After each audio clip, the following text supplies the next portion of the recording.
Good afternoon, guys, and welcome to the podcast from Arizona. I have Dan Shinder. He's founder and CEO of Drum Talk TV Incorporated.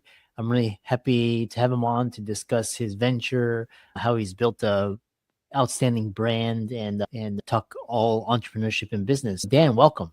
Thank you so much for having me. I'm excited to be here. I love talking about this stuff, not from a bragging standpoint, but I've learned so much from other people during my journey that I like to share from my journey to hopefully help other people as well. I think it's important to do that. Yeah. Yeah, and briefly introduce yourself and excited to dive into the questions. Sure. Thanks. So I'm Dan Shinder. I'm based in a very small city. We were just talking about that in Globe, Arizona, which is the middle of nowhere, which is why we live here. Our kids can't find us, and that it's east of Phoenix. But that's another thing. My wife and I have a blended family of 11 kids, 19 grandkids, and a 1.5-year-old great grandson. And I always like telling people, I'm pretty busy. You should never be too busy to keep learning and keep improving. I listen to about 3 business audiobooks a month. I listen to them 2 or 3 times in a row. I've been a drummer for 55 years. I had a professional career. Yeah. And I also have a marketing coaching consulting company that was born out of the success of Drum Talk TV, because in our first year, it was pointed out to me that we were achieving 900% more online reach and engagement than everybody else in our space. And we were the newest brand by 10 years. And that inspired me to start another company to teach people how I've done that. I started the company January of 2013. I can't believe 12 and a half years have just flown by. And a lot of the time it's felt like hanging on to the back of a caboose of a speeding train with my teeth and my feet flying in the air behind me, winding down a canyon. If anybody out there that's an entrepreneur, no matter where you are in your journey, I'm sure everyone can relate to that. At some point, there's bumps and bruises and high points and all kinds of things. For hobbies, along with the kids and grandkids and great grandson, we have 3 dogs and 2 cats, all rescues. And for a hobby to keep myself off the news, one of the big things I do besides spend time with them is I grow flowers. I have a greenhouse where I grow herbs and vegetables, and our whole yard is concrete. So I do container gardening and grow about 47 varieties of wildflowers and things. And that keeps me off the news. I go out there and there's 12 kinds of butterflies, 3 kinds of bumblebees, and that's my chill time. And that's a bit about me. Yeah. And I love how you describe keeping off the evening news. So one thing we'll talk about Drum Talk TV first, and it's got 1.5 million active followers and reaching average of 100 million a year. Who tunes into Drum Talk TV? Is it music? Is it talk about the audience you've built and created? It's a funny question to me, because often I look at what we do and I see these crazy numbers and I think, what kind of weirdos are tuning into this? But I say that lovingly. It started out in the very beginning, the very beginning. It was created for drummers, but very quickly after that, it's really for music fans. And I say that because I noticed that things we were publishing that were going viral, and when I looked at our audience and people would talk to me, there weren't even drummers. A lot of them weren't even musicians, but they just, I like to say, were followed by drummers, other musicians, other people in the music industry, music fans, and weirdos like my wife that just like watching drummers. And we really do span all the typical age brackets from 18 to 24, 25 to 34, all the way up to 65 plus. And we cover music from over 100 countries. That's one of the things we do, is curate content from our fans all over the world, Christopher. And that's one of my favorite parts. Like, we have 4 original series with a 5th series coming. We report industry news. We do documentaries. We cover events. But when we curate content from our fans, I just love that. I love kind of being the tooth fairy that I could take someone's video they submitted or I discovered and think it'll do well, and put it on our channel right before or after a gold and platinum artist. It's just really neat to see that. And I think that's one of the wonderful things, Christopher, about the world we live in with the internet, is that anyone could really get noticed, and you never know what's going to happen from that, which is cool. Yeah. And we have a lot of, again, the audience are professionals. We're talking about finances and financial freedom, but talk about how you got product market fit. How did you decide? How did you hit what resonates with fans? And you teach that your principles can work for any business in any industry, anywhere. What's the secret sauce? The secret sauce really is number one, you got to sit at the grown-ups table and be objective. We all want to believe our stuff is cool. We think it's a good idea. And don't ask your Yeah. friend. Don't ask your friends, because our friends, bless their hearts, will hold our hand, walk with us, nodding and smiling till we get to the cliff and let go, because they don't want to hurt our feelings. You need to ask people who are going to give you the truth and that will push you down the stairs, run down, hit you in the jaw before you can get up, and then help you up and dust you off and tell you what could be better, what you may not be doing right. We got to really be real. So that's part of the secret sauce. The other is to, I love what Seth Godin says, and that is you've got to be remarkable. You've got to stand out. When people say what differentiates you, you can't say we got the best service, we got great locations, we've got the best price. Everybody says that. It's such a platitude, but what is, like, exactly what you're asking, Christopher, what's that secret sauce, that magic pixie dust? And in the beginning, people thought I was crazy when I started Drum Talk TV, and they said, well, how are you going to monetize it? And in the beginning, to me, the question to me was so bewildering that it gave me pause. I said, and I'm in my 60s, so I grew up where you'd watch TV and you'd turn it on, there'd magically be a show, The Flintstones, I Love Lucy, and how was that on? The producers and the networks matched advertisers that had a product or service that matched the demographics of the eyeballs that watched the show. So I told people, that's what I'm going to do. I'm going to build this big audience and I'll get sponsors. And really the first few years was all about just doing that. Other than delivering a great experience, that comes first, but there was no monetization for quite a while. But I have to be honest, I never had in my sights to have 1.5 million followers, reach 100 million people a year. That never came to my mind until we hit 500,000 followers. And I thought, all we have to do is do that again, and we're at 1 million. So really, in the beginning, it was about building a big audience and finding the right brands that understood the value of what we had to offer to put them on a launching pad, to see more, to have more eyeballs see their product and service without them spending tons and tons of money like traditional television advertising. Then came about 3 years ago or so, we started developing this crazy idea I had for a membership site. My wife for years kept saying, you should be on Patreon, you should be on Patreon.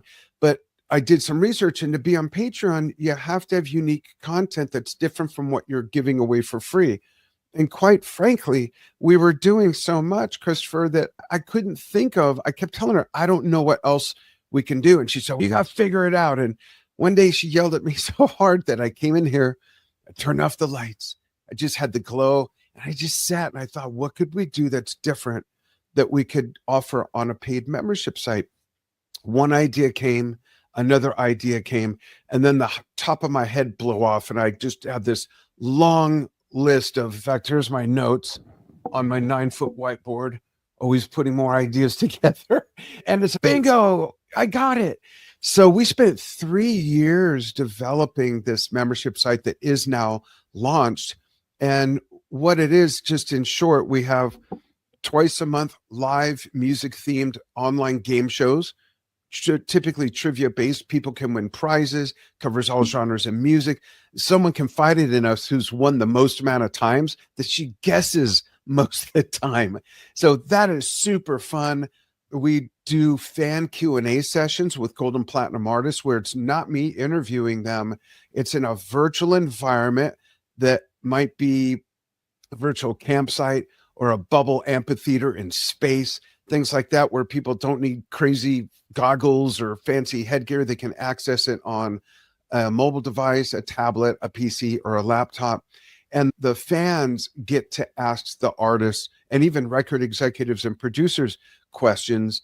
and we keep them on the big screen with the artist until the artist finishes answering the question. Then I'll pop on and say, great, maybe make a comment. Okay, Christopher Liu is next. Let's bring Christopher up with Nico McBrain from Iron Maiden. And you get to ask the question. We do private live stream concerts that the artists put on for us that are in an intimate setting, also in a virtual environment, but it might be in their living room or their home studio or at an arena before sound check, things like that. So we've expanded, we've tossed some things out, you figure out what works, what doesn't, you polish what works, make it better.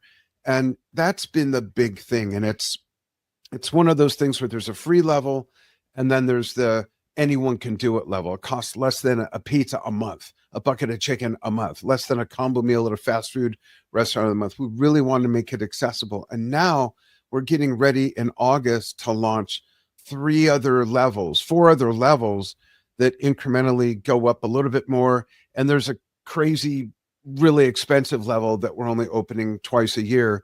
And I'll come wax your car or make a cake if you're in the continental United States. It's like a bunch of really fun, special, crazy stuff, because we realized that there's a demographic out there of hobbyists or enthusiasts or the retired dentist or the attorney, people making 6 figures that have a nice portfolio that always wanted to be in a band. And now here's their chance to be part of an elite focus group where they can vote on things that we're working on and their vote counts. And so we've got really creative with people, reaching people who may not come in at the $12 a month level because to them they think like, that's not special enough. Okay, I'll come wax your car, make a cake, and you have a vote on some of the things that we do. Guest VJ, things like that. So in short, to take all that and truncate it back, at first I knew how I wanted to monetize it. I had to build it big enough so that the advertising model would work. Then through inspiration of my amazing wife, I came up with the idea of she came up with the idea of the membership site. I just had to figure out what we would do with it. And then we've worked at it. And here we are 12 and a half years later with an 8-figure valuation and looking to expand. And it's been quite a ride. And like any other business, there's been the throw my hands up in the air moment. There's been crying, there's been yelling, screaming, throwing things. There's been the euphoric, I can't believe this is working so well moments. It's been a little bit of everything. And I'm sure you can relate to that, Christopher, that 360-degree full sphere of emotions that you never even knew were there once you become an entrepreneur that really dives deep into the journey. Yeah, that's an amazing segue into, because what's interesting is I talked to one segment and they're like niche down, just your follower count doesn't matter, your email list, your newsletter, and just market. Like a lot of doctors, lawyers, they're using this model because they can't scale to 1 million plus followers. So they're like, yeah, just cultivate a community. And right. It's interesting. Yeah. And it's interesting talking to you because you've done exactly the opposite. You've grown following, and then that's attracted advertising and sponsorship. So what's the in between? How do you reconcile these two? Yeah, that's a really interesting question because they are 2 completely different revenue streams. The first one, if we look at the marketing and advertising programs and sponsorships, and starting with the first part of that, it's B2B and it's to serve the other business, but in turn, with the right clients, we and they are in turn serving our consumers, our followers, and the people we reach. So it's this nice little ecosystem there. And with the sponsorships, we're starting to create some really neat events in person and online toward the end of this year and into next year, where that sort of B2B business absolutely helps nurture our consumer base because they're enabling us to put on these really fun events and things like that's completely different than the other side of our business, the B2C side with the membership site. It really takes something that I feel we've pioneered in our space from the very beginning, where we're able to take it to a different level. And that's the inclusive factor. That is the factor of we've always let our audience be part of what we do. And the way that happened was in the beginning, when we really hit the hockey stick hard in the beginning and started to build that huge following. And I tell people, you don't need 1 million followers. This just happened. But to get to the million, I had to have one, that was me. I had to have 100, had to get to 1,000, 10,000, 15,000, and on and on. Using the same methodology, it's worked. But that inclusiveness came about because we on Facebook is where we grew the most quickly. And people were messaging the page saying, can I be on Drum Talk TV? Will we feature my video on Drum Talk TV? Can we post my video? And we had this automatic message that I'm sure came across snobby. It wasn't intended for that. I'll take the blame. I wrote the message and it said, thank you for your inquiry. Drum Talk TV is to cater to the artists and the brands that we work with. There's plenty of other public Facebook community groups where you can post your video, blah, blah, blah. Have a great day. But it just kept loading up. So one day I said, what are people sending in? So I opened it up and I remember I'm busy. I don't have time for this. And I felt my body language go from here to turning on the video, watching this guy start to play, played really well, big smile on his face, sparkly white teeth. And as I'm watching it, I felt my body go. And right there, bing, I realized I'm a part of the community we cater to. If I liked it, other people will like it. And I called Lori real quick, our chief digital officer at the time. Lori, we got to start a portal so that people can submit videos so that she said, but I thought we weren't using no, I'll explain later. When we started featuring our fans' videos, our followers went from 75,000 to 150,000 in 3 months. Making them part of the experience has been the biggest game changer we ever did. And we're still doing it all 12 and a half years later, even with the membership site. People can win guest VJ spots to host a show with me or on our news desk report with a different host. Every week we do that, report music industry news. And that's part of, I think, I hate to use Seth Godin's term, what makes us remarkable, but it's absolutely part of what makes our differentiation from all the other brands in our space, because nobody was doing it. And within a year, a couple cymbal companies, a couple drumstick companies started to do that with fans that use their products. And we started that. And I'm never mad about anything like that. Come one, come all. If you love what we're doing, go ahead and do it yourself your own way as well. Let's all prosper and give all those people a chance. And that's been a huge part of it all. And that's really what separates those two things, the inclusiveness of the membership site and that revenue stream being created solely for providing great experiences for our followers in a smaller community, like you said. And we're only looking to get 3 to 5% of our 1 million followers. Like, we're not, people are pipe dreaming with lead paint in the pipe. If they're saying, I got 1 million followers or I got 10,000 followers, I'm going to get 50% of them in my, it's never going to happen. It's never worked like that for anybody. So you got to keep your feet on the ground. And being a C Corp and with shareholders, I'd rather under project and have them throw a parade for us when we do really well, rather than put us in front of the firing squad. If we overshoot this pipe dream of numbers, they buy into it. And then we do the average of the industry when it comes to membership sites into 3 or 5%. So those two things are quite different, but they both have their own ecosystem of how they serve the brands and the B2B side and the consumer side. And in the membership side, we're going to be getting sponsorships for some of the different exclusive events we're doing. So it does the same thing in two completely different uniforms, if you will, and different climates too. So you got to know your audience, and you got to not believe the herd mentality. One of the biggest thorns in my side about the herd mentality, Christopher, is that people say, people in their 60s or older, my age, are saying, yeah, the 18 to 24-year-olds are only on TikTok and Instagram, and the old people like Dan are only on Facebook and LinkedIn. Every age is on every platform. None of them are age specific. Not even Twitch. There are 60, 70 plus year olds that are video gaming with people around the world on Twitch. There's 18 to 24-year-olds on Facebook. Everybody's everywhere. So you got to take a step back. And this is what I did in the beginning. I used 3 things. I thought a pretty good idea. I used objectivity and logic and uncommon sense. And I stepped out of the herd mentality, did it our way, and boom, we just skyrocketed past everybody in our space. It can work, but you won't know if you're just doing what everybody said. We got to do this because I'm putting it in a box, and that's how it's always been done. If that's how it's always been done, it's never going to get better if that's all you're ever always going to do.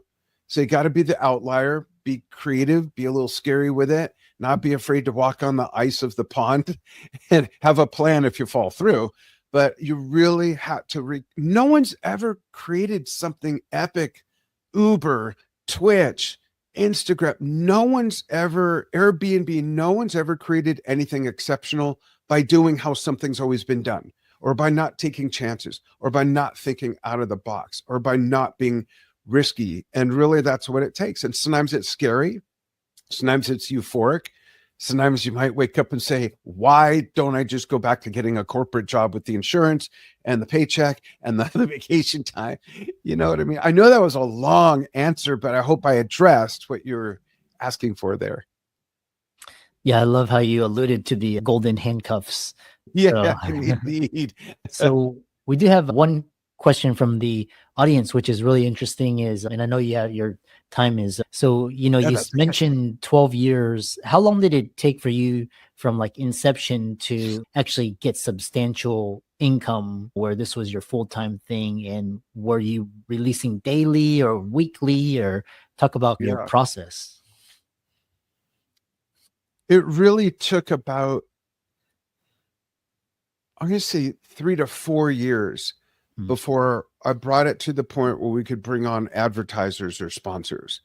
3 to 4 years. I was funding it, bootstrapping it myself, and even past that time to a degree, until about 5 years ago.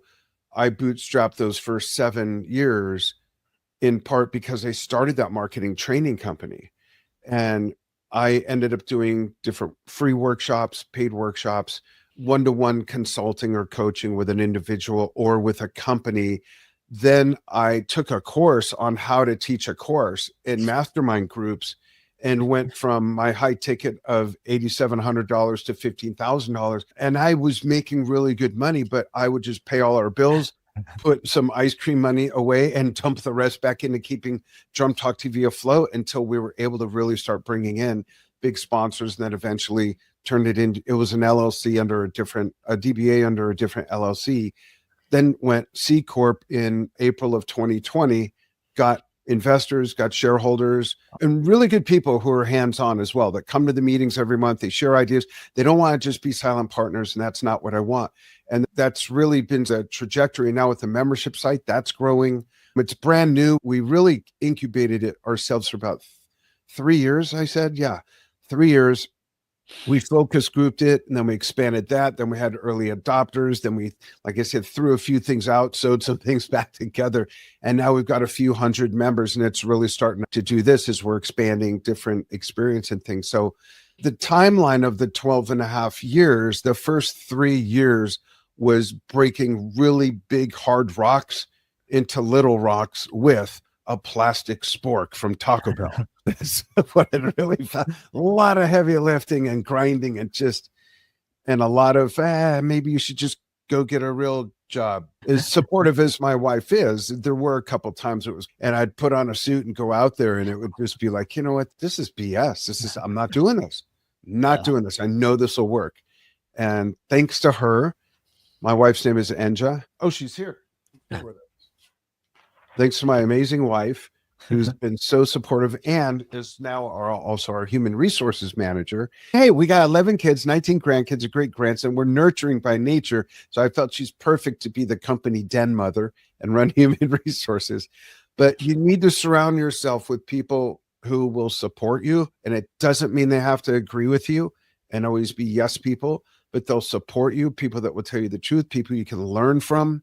And people you can learn from are not always people that have made it bigger than you already. You can learn from a student. We have a wonderful intern who's studying media studies in university and has an interest in podcasting. She's now our anchor for our weekly news desk reports. And now we have a special guest that's the co-host. And she's come up, she rearranged our whole itinerary of the order of things. And it was like, why did we think of that? It takes objectivity, and it really takes a team. It takes a village, as they say. And you got to be a learner, and you got to be open. And most of all, you got to be open to being wrong. Hopefully my wife didn't hear that. My door's cracked open for the dogs. You got to be open to being wrong, though, seriously, and be magnanimous about that. because that will help build a great company culture. I know someone that writes books and speaks on don't let them see you sweat. No offense to her. It's the opposite of my belief, where you got to show that you're vulnerable. You got to show that you're human. Because if you build a company culture where they put you on this big pedestal and you never show those real emotions or frustration, or gosh, I was so off on that one. Sorry, everybody. That was BS. I should have listened to Steven, and you got to be able to do that. And then you're not separating yourself. And I don't think, as a leader, as a CEO and a founder, I don't want to separate myself. I tell Eileen, our intern, we met through Podmatch, and I tell her, you got to stay on me about this. There's so much going on. I showed you my whiteboard. So there's so much in front of me all the time, Shailene. Do not be shy about being my babysitter for that thing. You got to stay on me. And it's worked. It's built a really nice team where it's family. And I don't mean that in the way that, because it is. My son, Steve, is our COO and our executive producer. My wife is the HR manager. We just hired our granddaughter. She's 8, but she's real smart. Now she's 24. And then we've got a few other people, but we really are like family, because we know we can knock each other down if we have to. I don't ever want anyone to back me up on something that's obviously the wrong thing to do, or not the greatest idea on the table, or whatever. I told everyone, you have a responsibility to tell anyone on this team that they're wrong and why, even if it's not your department, even if it's not something that you're responsible for. So company culture is a really big thing with us and with me personally. Yeah, excellent. Thanks so much for coming on. I know the audience, and how can people contact you and then check out your platform? Sure. Thank you. They can go to, if they want to check out the membership site, they can go to drumtalktvbrilliance.com. That's brilliance with a C at the end, brilliancece.com. They can check that out. Like I said, there's a free level. There's plenty of fun stuff to do there. In fact, I have a code. May I give a code for them to get 3 free months of our premium level? Would that be all right? Yeah. Okay, great. That is D, all caps and all put together, DTTV, and the word free, 3, the number 3. We'll get them 3 free months. Use that anytime. Doesn't expire. They can go to drumtalktv.com. Facebook is where we have the most interaction, but we're also on YouTube, Instagram, X, Vimeo, and TikTok.